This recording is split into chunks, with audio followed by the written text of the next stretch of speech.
चुने हुए लोगों, ध्यान से सुनिए। जो मैं अभी आपके साथ साझा करने जा रहा हूं वह आपके अंदर तक झकझोर सकता है। अगर आप अभी यह वीडियो देख रहे हैं तो जान लीजिए कि यह कोई संयोग नहीं है। भगवान ने पूरी तरह इस पल की व्यवस्था की है। वही आपको एक दैवीय मकसद से यहां तक लेकर आया है। कुछ शक्तिशाली होने वाला है आपकी जिंदगी में, ऐसा कुछ जो इंसानी समझ से परे है। आप साधारण से असाधारण में बदलने वाले हैं, प्राकृतिक से अलौकिक में कदम रखने वाले हैं। गौर से सुनिए, क्योंकि भगवान आपसे सीधे बात करने वाले हैं। उनकी आवाज आपके अंदर एक आग जलाएगी, उन दरवाजों को खोलेगी जो आपको बंद लगते थे और आपके उद्देश्य के नए आयाम में आपको ले जाएगी। यह आपका क्षण है, इसे हाथ से न जाने दें। तैयार हो जाइए, क्योंकि जब भगवान बोलते हैं तो सब कुछ बदल जाता है। चुने हुए लोगों, क्या आपने कभी अपनी जिंदगी को देखा है और सोचा है कि आप बाँ से इतने अलग क्यों महसूस करते हैं? क्यों दुनिया की जो चीजें दूसरों को संतुष्ट कर देती हैं वे आपको पूरी नहीं कर पाती? क्यों आपको उसी मानसिकता, उसी जीवन शैली में ढलना मुश्किल लगता है जहां बाकी लोग आसानी से रम जाते हैं? इसका जवाब यह है कि आप उन जैसे नहीं हैं। आप पर खास निशान लगा हुआ है, आपको चुना गया है। आपको दुनिया की तरह काम करने के लिए नहीं रचा गया, क्योंकि आपका वजूद एक उच्चतर व्यवस्था, जीवित भगवान के द्वारा संचालित होता है। लेकिन तुम शरीर में नहीं बल्कि जीवात्मा में हो, बशर्ते भगवान का आत्मा तुम में वास करता हो। इसका मतलब है कि जिस पल भगवान ने आप पर अपना हाथ रखा उसी पल आप सामान्य इंसानों की कतार से निकलकर एक अलौकिक आयाम में प्रवेश कर गए। अब आप अपनी इच्छाओं, भावनाओं या शारीरिक सीमाओं के अधीन नहीं रहे। इसके विपरीत आप दैवीय बुद्धि, विवेक और सामर्थ्य के साथ जीवात्मा से संचालित होते हैं। लेकिन दिक्कत यह है कि बहुत से चुने हुए लोग अब तक यह पूरी तरह नहीं समझ पाए कि इसका सार क्या है। वे अब भी बाकियों की तरह जीने की कोशिश कर रहे हैं। वे अपने आप को मानवीय पैमानों से तोल रहे हैं। वे उस दुनिया की मंजूरी खोज रहे हैं जो उन्हें समझ ही नहीं सकती। इसी कारण आप कभी कभी गलत समझे जाते हैं। इसी वजह से आपको आध्यात्मिक लड़ाइयां झेलनी पड़ती हैं। इसी वजह से आपका राह दूसरों की तुलना में ज्यादा कठिन दिखता है, क्योंकि आपका मकसद लोगों में घुलना मिलना नहीं है। आपको तो आत्मा में चलना था। आपसे पर्दे के पार देखने की अपेक्षा है। जब बाकी लोग अंधे बने रहते हैं, आपको भगवान की आवाज सुनने के लिए बुलाया गया है, जब बाकी लोग इसे अनसुना कर देते हैं। इसीलिए आज मैं आपको जगाने आया हूं, आपको याद दिलाने की आप कौन हैं। आपको झकझोर कर हर झूठ, हर भटकाव और हर धोखे से आजाद कराने के लिए, जिसने आपको आपकी दैवीय प्रकृति में पूरी तरह प्रवेश करने से रोक रखा है। क्योंकि दुनिया इंतजार कर रही है कि चुने हुए लोग उठ खड़े हों और आप उन्हीं में से एक हैं। आगे बढ़ने से पहले मैं उन सबका शुक्रिया अदा करना चाहता हूं जिन्होंने अपने प्रेम, प्रार्थनाओं और उदारता से इस काम को आगे बढ़ाया है। खास तौर से उन लोगों का जो नीचे सुपर थैंक्स बटन के जरिए सहायता करते हैं। आपका साथ सिर्फ एक आभार का विषय नहीं बल्कि बेहद जरूरी है। आप केवल सहयोगी नहीं, इस दैवीय बुलाह में भागीदार हैं। दिल से धन्यवाद। अगर यह संदेश आपके भीतर कुछ जगाता है, आपकी आत्मा में कोई चिंगारी प्रज्वलित करता है, तो एक पल निकालकर कमेंट में थैंक यू भगवान लिखकर जताए। यह सिर्फ शब्द नहीं, एक प्रबल घोषणा है। आपका तरीका यह कहने का कि मैं सुन रहा हूं, भगवान मैं चुना हुआ हूं और मैं तुम्हारी योजना के लिए तैयार हूं। और अगर आपने अब तक नहीं किया है तो इस चैनल को जरूर सब्सक्राइब करें, ताकि आप इस तरह के संदेश कभी ना चूके जो आपके आत्मबल को मजबूत कर सकते हैं और आपके रास्ते को दिशा दे सकते हैं। अब आइए हम सब गहराई में उतरे, केवल एक सीखने की प्रक्रिया के तौर पर नहीं बल्कि एक रूपांतरकारी अनुभव के रूप में जो सब कुछ बदल सकता है। क्या आप तैयार हैं? आइए शुरू करें। तुम शरीर में नहीं बल्कि आत्मा में हो। तो इसका वास्तव में क्या मतलब है? सरल शब्दों में कहें तो शरीर वह सब है जो भौतिक, भावनात्मक और अस्थायी दुनिया से बंधा है। यह वही हिस्सा है जो आपकी इच्छाओं, कमजोरियों और इस संसार के भटकाव से बुरी तरह प्रभावित होता है। यह उसी पर निर्भर करता है जो आप देखते हैं, महसूस करते हैं या जो तर्क संगत लगता है। दूसरी ओर आत्मा आपका उच्चतर आयाम है। वहां से दैवीय बुद्धि बहती है, वहां से रहस्य उद्घाटन, रेवलेशन मिलता है और वहीं से आप इंसानी काबिलियत से आगे बढ़कर अलौकिक सामर्थ्य में चलना सीखते हैं। एक उदाहरण लेते हैं। कल्पना कीजिए, दो लोग एक बंद दरवाजे के सामने खड़े हैं। पहला व्यक्ति, जो शरीर के वश में है, जोर जबरदस्ती से दरवाजा तोड़ने की कोशिश करता है। वह धक्का देता है, संघर्ष करता है, थक जाता है, लेकिन दरवाजा नहीं खुलता। दूसरा व्यक्ति, जो आत्मा से संचालित है, अपनी ऊर्जा बेकार नहीं करता। वह दैवीय बुद्धि के लिए प्रार्थना करता है, दिशा दर्शन सुनता है और फिर दरवाजे को धक्का देने के बजाय अपनी जेब से वही चाबी निकालता है जो उसे पहले से दी गई थी। अंतर समझ में आया? पहला व्यक्ति इंसानी बल पर निर्भर है, दूसरा व्यक्ति दैवीय रहस्य उद्घाटन से संचालित। यही वजह है कि इतने सारे चुने हुए लोग संघर्ष करते हैं। वे आत्मिक लड़ाइयां शारीरिक हथियारों से लड़ रहे हैं। वे भावनाओं के आधार पर फैसले कर रहे हैं, न कि आत्मिक निर्देशों के आधार पर। वे केवल इंसानी तर्कों से समस्याओं का समाधान चाहते हैं, न कि भगवान प्रदत्त बुद्धि से नतीजा क्या होता है, निराशा, थकान और उलझन। लेकिन यह कभी भी आपका जीवन जीने का तरीका नहीं होना चाहिए था। आपका मकसद तो आत्मा के सहारे आगे बढ़ना था। आपको दैवीय रणनीतियां हासिल करनी थीं। आपको शरीर से परे जा काम करना था। तो अब सवाल उठता है, यह होगा कैसे? आप अपने जीवन को मानवीय सीमाओं से निकालकर अलौकिक सामर्थ्य में कैसे ले जाएंगे? इसका जवाब छिपा है आपकी आत्मिक डीएनए की समझ में। बहुत से लोग खुद को विश्वास करने वाला कहते हैं, लेकिन हर कोई उस रूपांतरण को नहीं समझता जो उनके फिर से जन्म लेने पर हुआ था। जो शरीर से जन्मा है वह शरीर है, और जो आत्मा से जन्मा है वह आत्मा है। क्या आप समझते हैं कि इसका क्या अर्थ है? जब आप इस दुनिया में पैदा हुए तो आपने शरीर की प्रकृति पाई। आप इंसानी कमजोरियों, पाप के प्रभाव और शारीरिक प्रतिबंधों के अधीन थे। मगर जब आपका नया जन्म हुआ तब कुछ अलौकिक घटित हुआ। आपकी डीएनए ही बदल गई। अब आपकी पहचान इंसानी कमजोरी में नहीं बल्कि दैवीय सामर्थ्य में निहित है। आप एक नए सृजन बन गए हैं, इस दुनिया के नियमों में बंधे नहीं रहे। वही आत्मा जिसने भौतिक रूप से मृत भौतिक शरीर को जीवित किया था, अब आप में वास करती है। जरा सोचिए, जिस सामर्थ्य ने ब्रह्मांड की रचना की वह आपके भीतर है। जिन निर्देशों ने राजाओं और प्रेरित किया वे आपके भीतर हैं। जिस अधिकार ने दुष्टा आत्माओं को निकाला, बीमारियों को ठीक किया और आंधियों को शांत किया, वह आपके भीतर काम करता है। लेकिन दुर्भाग्य यह है कि बहुत से चुने हुए लोग जानते ही नहीं कि उनके पास क्या सामर्थ्य है। वे ऐसे जीते हैं मानो अभी भी कमजोर हों। वे ऐसे चलते हैं मानो अब भी साधारण हो। वे ऐसे बर्ताव करते हैं मानो शरीर की सीमाओं में जकड़े हुए हों। इसी अज्ञानता के कारण शत्रु जी जान से लगा रहता है कि आपको अपने असली पहचान से दूर रखे। क्योंकि जिस दिन आप जाग गए, जिस पल आपको एहसास हुआ कि आप कौन हैं, जिस क्षण आपने अपने दैवीय अधिकार में चलना शुरू कर दिया, अंधेरे की ताकत कांपने लगती है। एक जागा हुआ चुना हुआ व्यक्ति अजय होता है। तो सवाल यह है कि क्या आप अब भी साधारण इंसान की तरह जीना चाहते हैं या फिर अपने अलौकिक स्वभाव में प्रवेश करना चाहेंगे? आप स्वर्ग के नागरिक हैं, लेकिन अब भी पृथ्वी पर रहते हैं। इसका मतलब है कि आपको दो दुनिया में संतुलन बनाना सीखना होगा। आध्यात्मिक और भौतिक आत्मा के अनुसार चलो तो तुम शरीर की लालसा हो को पूरा ना करोगे, क्योंकि शरीर आत्मा के विरोध में इच्छा रखता है और आत्मा शरीर के विरोध में। यही लड़ाई है। शरीर आपको नीचे खींचना चाहता है। वह आपको दृश्य भावनाओं और इंसानी कोशिशों पर जीने के लिए प्रेरित करता है। वह चाहता है कि आप सुविधाजनक रास्ता चुनें, जबकि आत्मा आपको ऊपर उठाना चाहता है। दैवीय ज्ञान, विवेक और सामर्थ्य में चलने के लिए वह चाहता है कि आप विश्वास पर चलें, भले ही हालत आपको तर्क ही लगे। अब यह लड़ाई जीती कैसे जाती है? आत्मा द्वारा संचालित होना सीखकर। इसका मतलब है अपना दिमाग स्वर्गीय बातों पर केंद्रित करना, अपनी समझ को इस कद्र पैना करना कि आप शत्रु की चालों को फौरन पहचान लें, अपने आप को भगवान के वचन से भरना ताकि आपका विश्वास मजबूत बना रहे, प्रार्थना में लगातार बने रहना ताकि आपका स्वर्ग से जुड़ाव कभी कमजोर ना पड़े।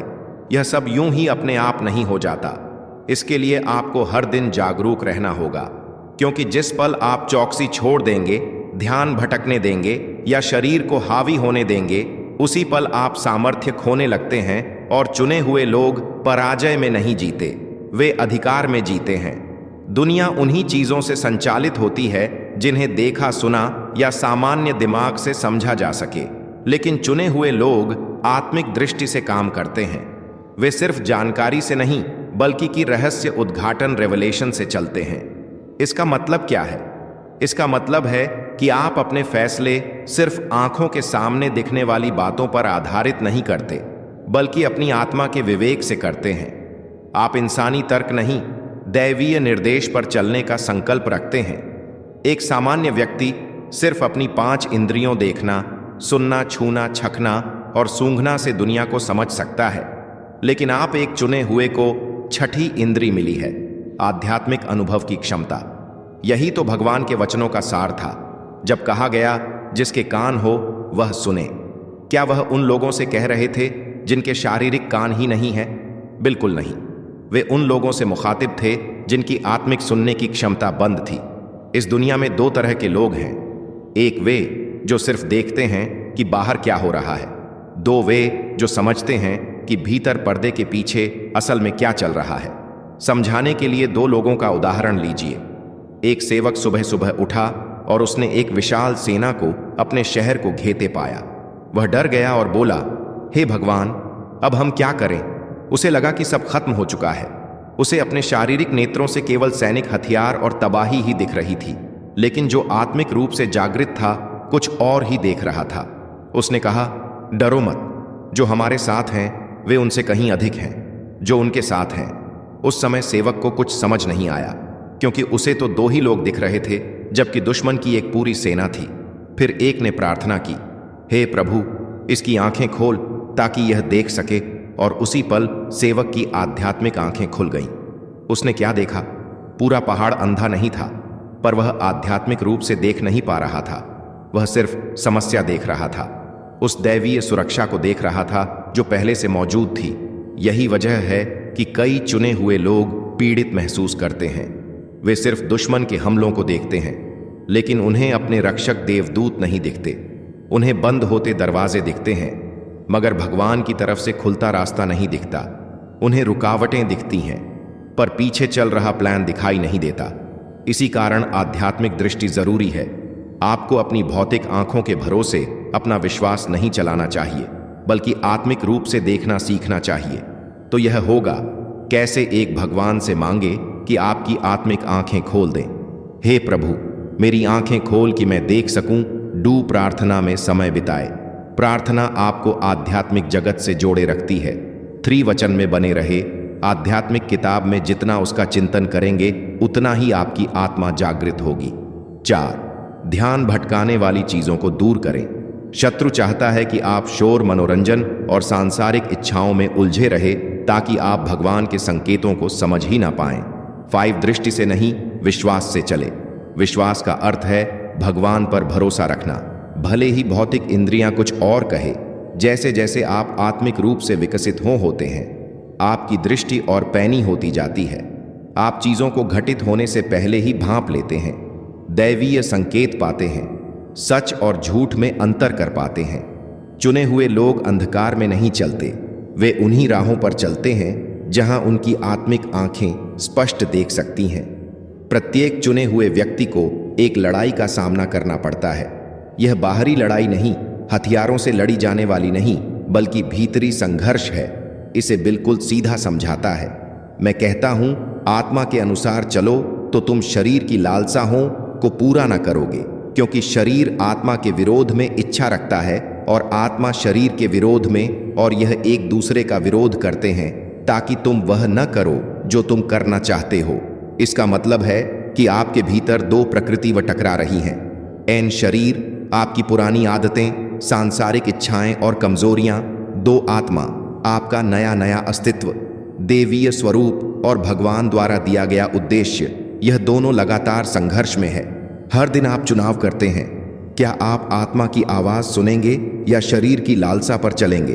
क्या आप आज्ञाकारी रहेंगे या प्रलोभन के आगे झुक जाएंगे? क्या आप अपने बुलावे पर ध्यान देंगे या दुनिया के भटकाव में उलझ जाएंगे? इसी वजह से कुछ चुने हुए लोग हमेशा संघर्ष महसूस करते हैं, क्योंकि दुश्मन बाहर ही नहीं, भीतर भी है आपका। वह कहता है, मैं अपने ही कामों को नहीं समझ पाता, क्योंकि मैं जो करना चाहता हूं वह नहीं करता, बल्कि जो मुझसे नफरत है वही कर बैठता हूं। क्या आपने भी कभी ऐसा महसूस किया है? कभी प्रार्थना करने की इच्छा हुई मगर कुछ आपको रोकने लगा। कभी भगवान को और गहराई से जानने का संकल्प लिया पर दुनिया के आकर्षणों ने आपको खींच लिया। कभी पूरा जीवन भगवान को समर्पित करने का फैसला लिया, फिर भी पुरानी आदतों से लड़ाई करते रहे। यही शरीर बनाम आत्मा की जंग है। लेकिन अच्छी खबर यह है कि आपके भीतर जो भगवान का आत्मा है वह शरीर से कहीं ज्यादा शक्तिशाली है। सुना आपने, जिस सामर्थ्य ने मृतकों में से उठाया वही सामर्थ्य आपके भीतर है। इसका मतलब है कि आप कमजोर नहीं हैं, आप पाप के गुलाम नहीं हैं, आप प्रलोभन के आगे लाचार नहीं हैं। आपको शरीर का रोजाना का अधिकार दिया गया है और आत्मा में चलने की आजादी मिली है। तो शरीर पर विजय पाए कैसे एक आत्मा को पोषण दें, शरीर को नहीं। जिसे आप खुराक देंगे वही मजबूत होगा। प्रार्थना, वचन और आराधना से आत्मा मजबूत होती है। पाप, भटकाव और सांसारिक इच्छाओं से शरीर बलवान होता है। दो दिमाग को रोज नया करें। इस संसार के अनुरूप न बनो पर अपने मन के नए हो जाने से रूपांतरित होते जाओ। आपका सोचने का ढंग आपके जीने का ढंग तय करता है। 3 शरीर को त्याग पर चढ़ाए। शरीर को उसकी लालसा और इच्छाओं समेत त्याग पर चढ़ाना, इसका मतलब है रोजाना अपने आप से इनकार और भगवान की आज्ञा चुनना। 4 अपने आप को आध्यात्मिक साथियों से घेर। अगर आप शरीर में जीने वाले लोगों की संगति में ज्यादा रहेंगे तो वे आपको नीचे खींचें, लेकिन जो आत्मा में चलते हैं वे आपको मजबूत बनाएंगे। इसीलिए कहा गया है, आत्मा तो तैयार है पर शरीर कमजोर। आपको शरीर पर काबू पाना होगा, वरना शरीर आप पर काबू पा लेगा। चुने हुए लोग शरीर से नहीं, आत्मा से चलते हैं। आइए अब हम सब एक साथ विश्वास की यह प्रार्थना करें। हे भगवान सामर्थ्यशाली, भगवान जो आदि और अंत हो, हम सब अपने हृदय खोलकर तेरे चरणों में समर्पित होते हैं। तू महान है, तेरी महिमा अनंत है।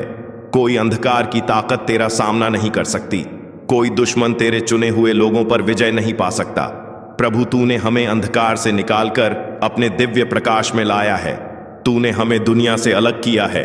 तूने हमें एक नई पहचान दी है जो शरीर द्वारा संचालित नहीं बल्कि आत्मा से प्रेरित है। तूने हमें अलग करके उद्देश्य दिया और हमें दैवीय सामर्थ्य से भर दिया। लेकिन हम मान लेते हैं कि कई बार आत्मा और शरीर की इस भीतरी जंग से हम थक जाते हैं। दुनिया का बोझ, प्रलोभन और शंकाएं हमें तेरी सच्चाई से दूर करने की कोशिश करती है। लेकिन आज हे प्रभु, हम उठ खड़े होते हैं। हम उस अधिकार में खड़े होते हैं जो तूने हमें दिया है।